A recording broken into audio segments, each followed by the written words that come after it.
Assalamualaikum warahmatullahi wabarakatuh. Eh, Pada kali ini, izinkan kami untuk menjelaskan tentang hasil dari diskusi kami, yaitu Lean IT dalam sektor privat.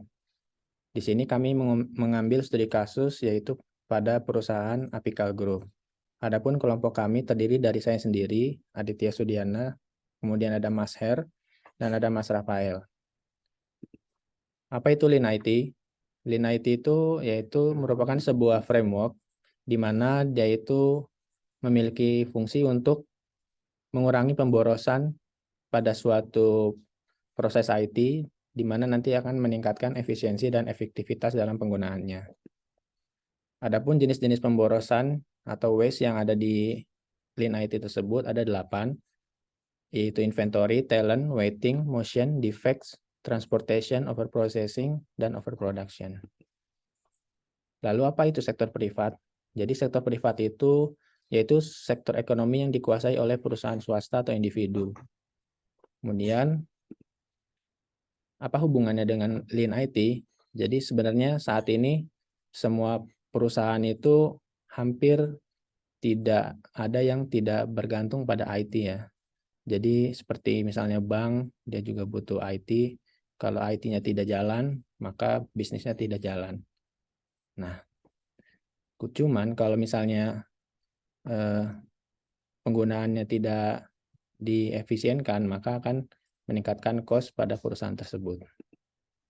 Dan lalu yang kami ambil studi kasusnya adalah Pickle Group, yaitu sebuah perusahaan yang dia itu eh, berfokus pada produksi palm oil. Di sini kami mengambil studi kasus ini karena informasinya lumayan lengkap pada webnya. Kemudian salah satu dari anggota kelompok kami juga sudah pernah bekerja di sana selama 7 tahun. Jadi harapannya kami bisa lebih mengulik lebih dalam tentang proses IT yang ada di sana dan juga jenis-jenis pemborosan yang mungkin ada dari sana. Lanjut untuk berikutnya akan dijelaskan oleh rekan saya, Mas Rafael. Terima kasih. Waste yang pertama tentang inventory. Yang pertama adalah penggunaan high-end server time management system. Artinya terdapat pemborosan karena menggunakan server yang berkualitas tinggi hanya untuk merekam data absensi karyawan yang ada di perusahaan. Yang kedua yaitu pembelian Microsoft Office License yang full complete, sementara yang digunakan hanyalah Word, Excel, serta PowerPoint. Lalu SAP Enterprise untuk product report.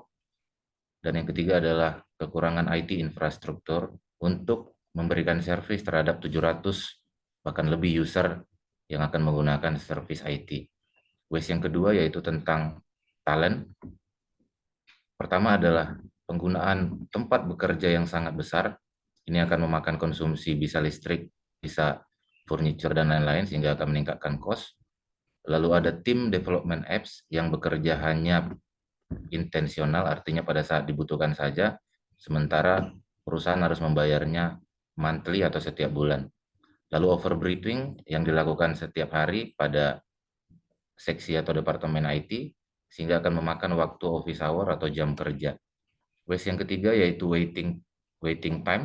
Yang pertama adalah untuk melakukan sesuatu atau pembelian sesuatu, approval delay akan memakan waktu mungkin lebih dari 2-3 hari. Ini perlu diperbaiki untuk meningkatkan efisiensi dalam bekerja. Lalu yang kedua adalah membangun suatu aplikasi dengan struktur yang sangat kompleks, padahal apabila subsistem sudah selesai, aplikasi tersebut dapat digunakan segera daripada menunggu sampai complete apps-nya selesai. Nah, yang ketiga adalah kekurangan skill personal IT, artinya tidak terdapat general skill yang sama antar personal IT, sehingga akan saling menunggu apabila salah satu tim tidak standby saat dibutuhkan servisnya.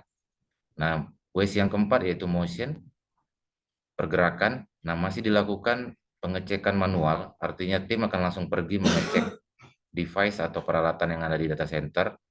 Nah, ini bisa dilakukan nantinya dengan menggunakan automasi, bisa dilakukan secara cloud berdasarkan web base.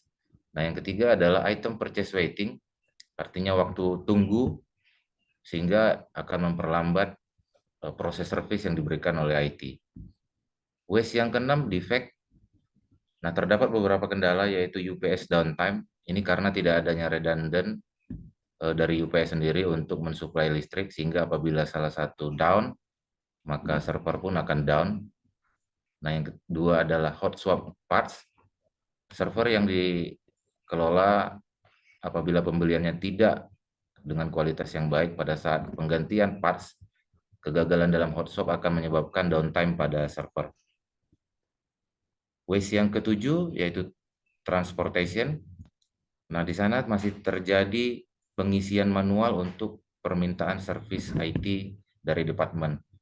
Sementara pada mungkin aplikasi lain sudah menyediakan berbasis web based sehingga tidak perlu ada pergerakan dari user langsung menuju ke departemen IT.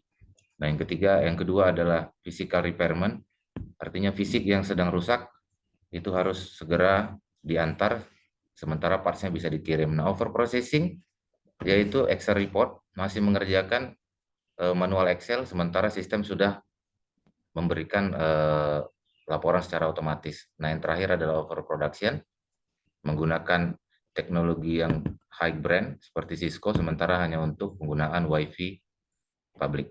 Updating dan patching selama production atau office hour. Nah, ini akan mengganggu kecepatan akses dari user yang akan menggunakan service IT. Demikian, kita lanjut dengan Mas Herianto. Terima kasih. Baik, terima kasih. Saya lanjutkan. Untuk fokus utama di sini ada proses produksi dan proses penjualan ekspor. Next. Untuk proses produksi di sini ada 14 proses yang dimulai dari submit data CPO secara otomatis lalu sampai ke submit jumlah packaging yang telah lolos tahap QC. Nah, yang menjadi fokus utama di sini adalah proses 4 dan proses 5, yaitu proses pencatatan manual yang dilakukan oleh staf pada buku log dan proses approve yang secara manual seharusnya tidak perlu dilakukan. Karena sebenarnya data kualitas CPO tersebut telah terhubung secara langsung ke sistem informasi produksi. Perusahaan dapat menambahkan fitur pada sistem agar data kualitas CPO dapat di-approve secara langsung melalui sistem oleh atasan. Hal ini sesuai dengan kategori waste motion, waste waiting, dan waste transportation. Next. Dengan menghilangkan waste tersebut, yang awalnya ada 14 proses, akan menjadi hanya 12 proses saja. Lanjut lagi. Untuk proses penjualan ekspor, di sini melibatkan dua sistem, yaitu sistem informasi produksi yang dimiliki PT Apical Group dan sistem PBA yang dimiliki Direktorat Jenderal Bea Cukai. Beberapa kategori waste yang dapat dihilangkan yaitu waste transportation dan waste motion. Untuk kategori waste transportation yaitu staf tidak harus melakukan pencatatan manual, tapi dapat langsung melakukan submit data melalui sistem. Lalu konsumen dapat melakukan konfirmasi dan menerima invoice otomatis melalui sistem tanpa harus melalui metode konvensional. Untuk kategori waste motion, yaitu data barang yang diekspor akan otomatis diperbaharui statusnya, tetapi tentunya PT Apical Group harus menambahkan fitur khusus konsumen terlebih dahulu. Lanjut. Nah, setelah dilakukan penghilangan waste, maka alur proses menjadi lebih sedikit. Next.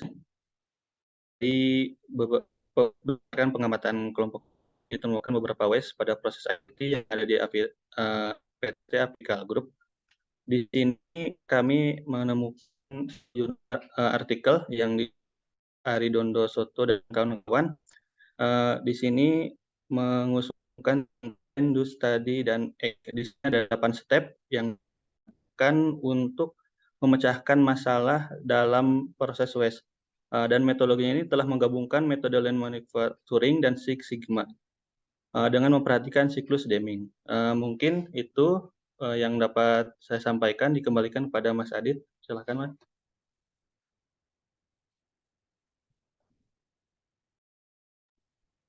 Terima kasih Mas Her. Jadi itulah presentasi dari kelompok kami. Apabila ada kekurangan atau sesuatu yang salah diucapkan, kami mohon maaf. Demikian presentasi dari kami. Wassalamualaikum warahmatullahi wabarakatuh.